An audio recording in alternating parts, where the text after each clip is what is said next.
गंगा किनारे बसा कुर्सीपुर गांव एक शांत और साधारण गांव था। दिन में लोग खेतीबाड़ी करते, औरतें कुएं से पानी भरती, बच्चे गलियों में खेलते। लेकिन उस गांव के बीचों बीच खड़ा पुराना कुआं गांव की रूह था। कहते थे उस कुएं से कभी पानी मीठा निकलता था, लेकिन पिछले 10 सालों से उस कुएं का पानी काला और बदबूदार हो गया।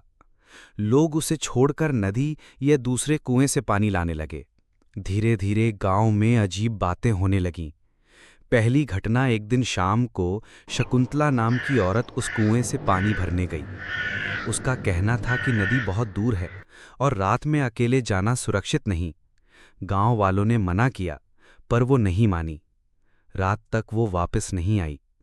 सुबह कुएं के पास उसका घड़ा टूटा मिला और पास में उसकी चप्पल, लेकिन शकुंतला का कोई पता नहीं चला।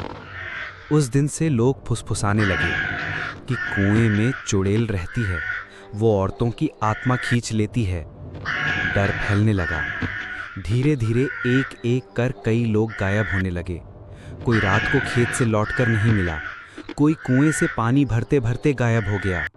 हर लापता व्यक्ति की आखिरी झलक उसी कुएं के पास देखी जाती थी। गांव वालों का मानना था कि कुएं में रहने वाली आत्मा कभी इंसान थी। कहते हैं बहुत साल पहले गांव की एक औरत को जादू टोना करने वाली चुड़ैल कहकर गांव वालों ने कुएं में जिंदा फेंक दिया था। उसके बाद से उस कुएं में उसकी आत्मा बंध गई। वो रात में रोती, चीखती और बच्चों को बुलाती, आओ मेरे साथ खेलो। खौफ का महल। जल्दी ही ये दहशत सिर्फ कुर्सीपुर में नहीं रही, आसपास के गांवों तक खबर पहुंच गई।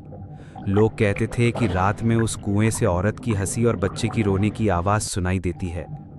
कुछ चरवाहों ने दावा किया कि उन्होंने आधी रात को कुएं के पास सफ़ेद कपड़े में लंबे बालों वाली औरत को देखा, जो उल्टा लटक कर कुएं में झांक रही थी। बच्चों को कुएं के पास जाने से रोक दिया गया।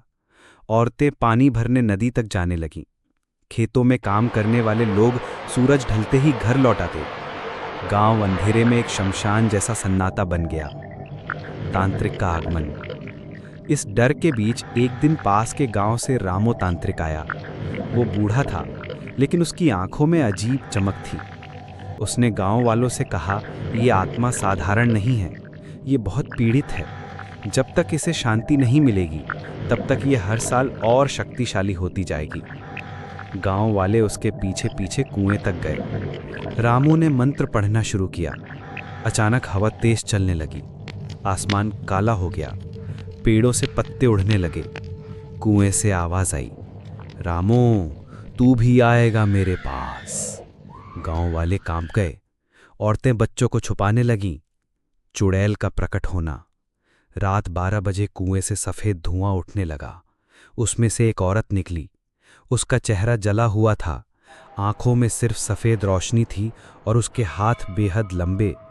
वो हवा में तैर रही थी। गांव वाले चीख पर भागने लगे। आसपास के गांवों तक लोग भागते भागते पहुंचे और बताया कि कुएं से मौत की परछाई निकल आई है। बच्चे बुखार में कांपने लगे। बुजुर्ग बड़बड़ाने लगे। पूरा इलाका एक दहशत का महल बन गया।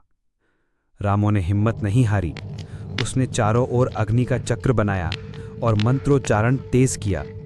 चुड़ैल चीखने लगी, इतनी जोर से कि पूरे गांव में खिड़कियों के शीशे टूट गए। उसकी चीख सुनकर आसपास के गांव में भी लोग बिस्तरों से गिर पड़े। औरतें रोने लगी। बच्चे मुंह दबाकर चुप हो गए। रामू ने अपने हाथ पर चाकू से चोट मारी और खून से ताबीज बनाया। जैसे ही उसने वो ताबीज कुएं में फेंका, जमीन हिल गई। चुड़ैल ने चीख मारकर आखिरी बार कहा, तुम सबको मैं कभी नहीं छोड़ूंगी, और फिर धुएं के साथ कुएं में समा गई। अंत या नई शुरुआत। सुबह गांव शांत था। सूरज की रोशनी चमक रही थी। लोग बाहर निकले और राहत की सांस ली।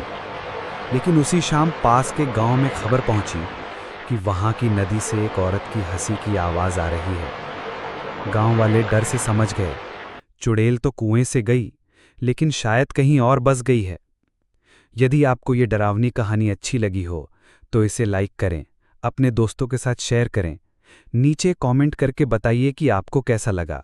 और हाँ, ऐसी ही और डरावनी कहानियाँ सुनने के लिए हमारे